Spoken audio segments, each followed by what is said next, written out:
Now, I haven't listened to his project all the way, but Questlove was praising Lil Yachty's new album and said that it's got him hyped about music's future. So just as reference, Quest said this essentially, after about 3 listens, and I thought I'd never say this, and not because I didn't expect this from Lil Yachty, but just in general, I didn't expect this from music. I really, really, really, really love Lil Yachty's record, and I love when artists pull off a good departure record. So to that, I would say around the table, has anybody heard the project, number one? Yeah, I heard it. So you listened to it pretty thoroughly or just like once? Gave it a skim? I actually let the songs play through. Got you. I didn't listen to it multiple times though. Some of the songs stood out that were pretty decent, and I can understand it getting some replay. But in my personal opinion, I think Quest was just impressed that it wasn't the typical thing that you were looking for as far as a Lil Yachty is concerned, because it was more. To me, it sounded like a soft rock. You think you said with like 80s, 70s, 80s style music with this weird vocal coder synthesizer over his voice that makes it sounds all crazy or wobbly. Whatever. Yeah, it's weird. I've never heard, like you said before, never heard anybody use it like that. Yeah, but I mean, Quest says in here, he said, I thought I'd never say this, and not because I didn't expect it from him though. Mm-hmm. So he kind of addressed what you just said in the sense of like, you know, I don't know. I think he's kind of giving him more P's than he deserves. It's almost like he knows he's going to be on Fallon or something, so he's bigging him up so everybody can tune in. I don't know. It wasn't to the point where I think it deserves this much praise that he's giving it, but it's different. It's different. Yeah, I heard the Say Something video, or watched the Say Something video, and you streamed like one of the tracks beforehand that did sound like it was like some 70s stuff, but it's not a bad album, honestly, but it's not spectacular by far. Yeah, I mean the video and the song that I heard, actually, you know, I sat with it when I played it because I was like, am I going to playlist this? And I let it sit, and I was like, it's actually not that bad, you know, and I actually kind of dug it a little bit. The only thing that I struggle with a lot of newer artists, and it's not all of them, is that they tend to rap ahead of the beat instead of behind the beat, and it really messes with my internal rhythm. And so Yachty does it too, where he's like right quantized on time instead of like dragging a little bit. And it's really hard for me to get into that particular thing. But otherwise, the one song that I actually heard, it was cool, but it wasn't hip hop. No, I don't think the whole album as a whole is hip hop. It's like I said, it's more soft rock, 80s style music based. And I think that's what actually drove Quest to make his dissertation by hyping it up, because he didn't expect to hear that from him. Yeah, I mean, he called it a good departure record. So, yeah. But that's the thing, though. Everybody makes, well, I won't say everybody, but a lot of artists make these departure records. And just because you do something that's left field doesn't automatically qualify it as it being good, just because you stepped out of yourself for a minute. Right. There's plenty of people that have done it, and it just doesn't sound good a lot of times, unfortunately. But it wasn't a bomb with Lil Yachty, so he got a pass. Got you. What do you think, Jay? And maybe I don't want to. Thing is, I'm one of those people who didn't, you know, the old head who didn't hate Lil Yachty. You know what I'm saying? Like, Cold Like Minnesota is still a joint that I think is great. I enjoy that song. I think my version's pretty good. Yeah, well, you know, you got. I got a song called Cold Like Minnesota. Yeah. But anyways, sorry. This is the thing, I guess, and like I said, I gave the new record, you know, a run. There's some things I like, some things I'm just like, on, but you know, sometimes I can understand when things aren't just particular for me. But I guess I'm bothered by like the fact that like we want to laud, and he's not the first one where I've seen this, hip hop artists who do albums that aren't hip hop. You know, that's the thing. Everybody wants to say that they're not a rapper. And that's supposed to be the end thing. I'm not a rapper, but you're rapping. You know, whether it be Kid Cudi or Lil Wayne when he had, I guess he was one of the first to really do what you would consider to be a departure record with, I'm Not a Human. Not a Human Being. You know, and I think there are people who are like, hey, isn't it cool that these hip hop artists are doing records that aren't hip hop? And not that it's bad, but not that it's even sometimes good, but they just like the idea of quote unquote urban youth doing something that is not geared toward all the way quote unquote urban youth. And I think there is almost an we have more excitement towards that than maybe we should. Or, you know, because it's like if he just came out with another album that had Lil Yachty songs on them, whatever you consider a Lil Yachty song, we'd just be like, oh, whatever, it is what it is. Well, he has his fan base, so he does. But, you know, because he's doing a little piece of synth and some 70s light rock and, you know, and maybe new wave, then we're like, oh, this is so great. And not that it isn't great for in its own realm. But I just think we get sometimes there are people that get too excited when hip hop artists do something that's away from hip hop. It's almost like that, you know, because they want to do, because we almost think, okay, this gives them credibility to do something that's away from hip hop. And I don't like the overabundance of excitement that comes with hip hop artists not doing hip hop, you know. I don't know. Maybe, like, once again, sometimes that's just the old man in me talking. Can you go deeper into that though? Like, it's not just. I mean, there's a reason why, right? I mean, why would you say that though? It's almost like, to a certain extent, you know. And at one point, I only felt like only white people who were involved in hip hop could get away with this, right? You know, because Everlast could be House of Pain, you know, and then he could come back with Whitey Ford Sings the Blues.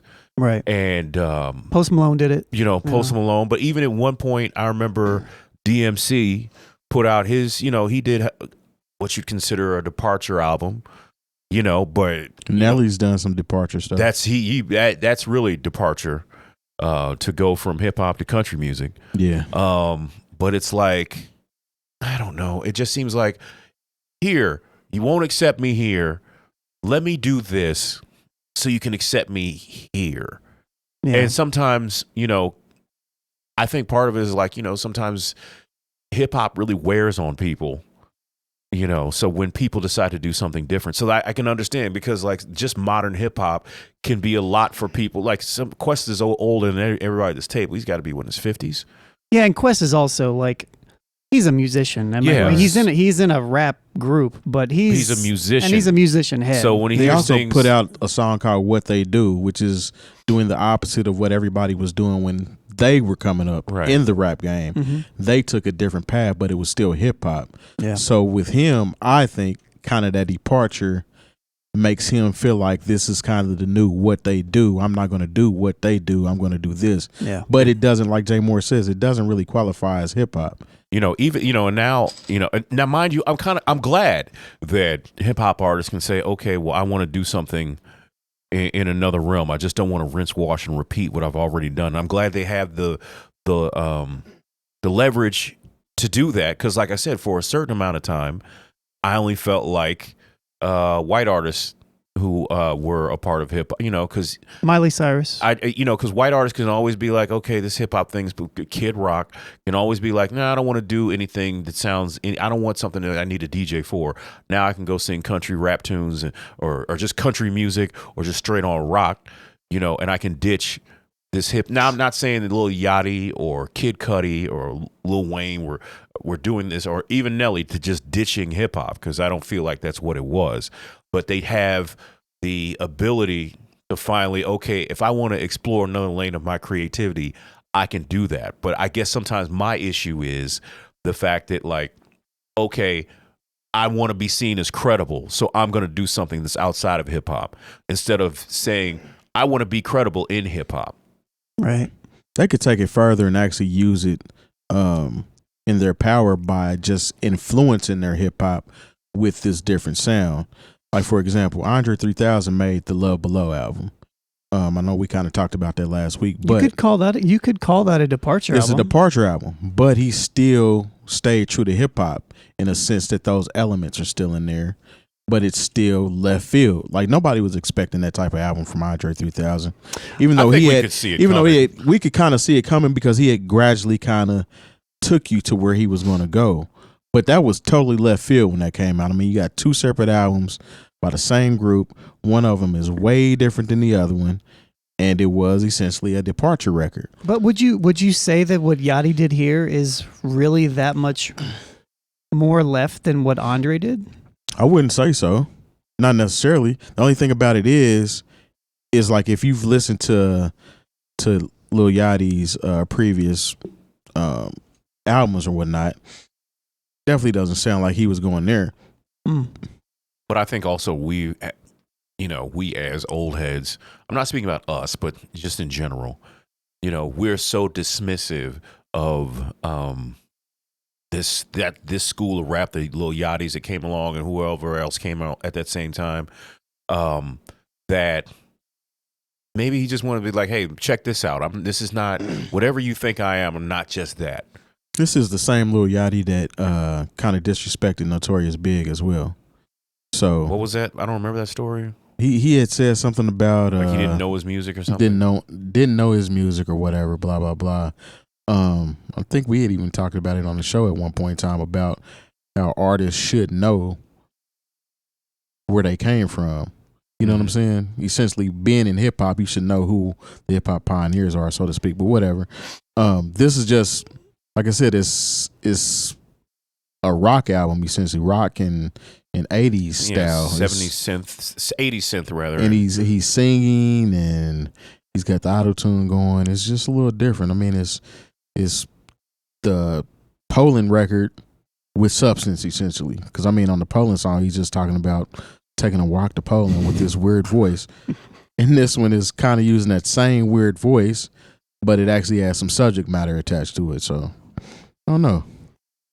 Yeah, I mean, I think my thing is me specifically. I feel like I don't really have an issue with him trying new stuff just in general. I don't really have a problem with artists trying new stuff, and it's probably just the artist in me because I try new stuff, right? But essentially, you're supposed to. Yeah. And I think sometimes we, us that are involved in, hip hop at a specific level, I don't know. I've been thinking about like how to word what I wanted to say this entire time, and I'm not really sure how to word it. But Jay kind of hit on it when he said that it's like it's typically been okay for certain type of artists that like if hip hop wasn't always your first thing, or if you happen to be white, it's just kind of expected that you can jump in and out of the genre. And I feel like there's a certain level of like privilege. Yeah. I mean, there's a certain level of like privilege of being able to do that,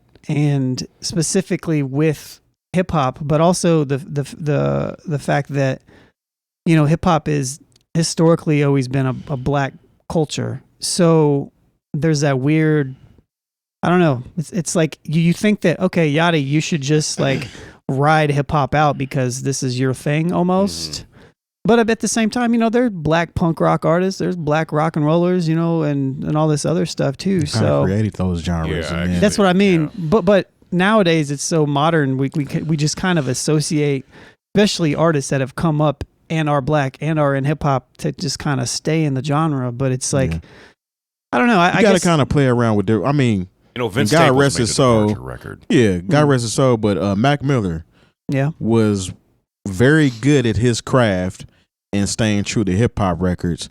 But all of his records don't sound like hip hop records, right? And I wouldn't classify him as the same type of person as like a Post Malone. No, for sure. Where his whole style when he first came out was this, and then he went far left. Versus somebody that's in tune with music and it just making music and kind of evolving that way, but still sticking to the craft that you first came in the game with. Yeah. And who's to say that, you have to stay with what you started with, you know what I mean? I don't think you do. I mean, because essentially, I think it's the level of of profiting off of it, right? And boosting yourself up to it. But yeah. Musicians as a whole, whatever genre we're talking about, their sound usually evolves a little bit. And it sounds a little different than the album before or the album later. I mean, you can say the same thing about Kendrick. None of his albums sound the same, and he's taking some musical risk on some of these albums as far as changing his voice. He has different voices that he uses. He has different styles of music that he raps over, different types of subject matter, and nothing sounds the same. But I think with Kendrick, he's one of those artists where you kind of know what you don't know what you're gonna get, but you know it's gonna be artistically put together. It's built in a situation into it, to where it's not gonna sound the same. Yeah. And I think it was just a surprising thing with Lil Yachty going this whole separate route. Yeah. Well, I don't think anything's wrong with it, but I also don't think it's this great acclaimed album that people are saying that it is. Gotcha.